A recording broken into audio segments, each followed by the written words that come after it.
How to use the Starbucks application to place an order on the Starbucks coffee or on the official website or application from your iPhone or Android.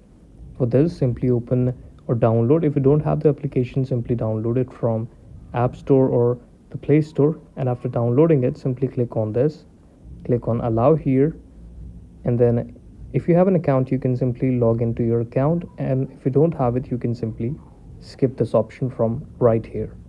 After that, it will say you good evening and the main interface of this application.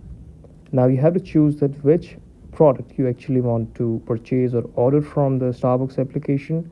Now click this.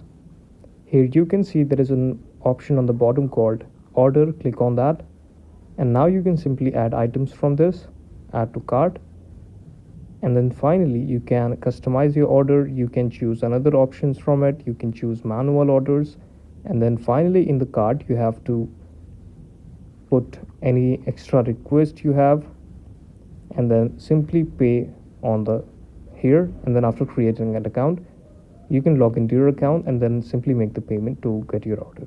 This is the video. Thank you so much for watching it.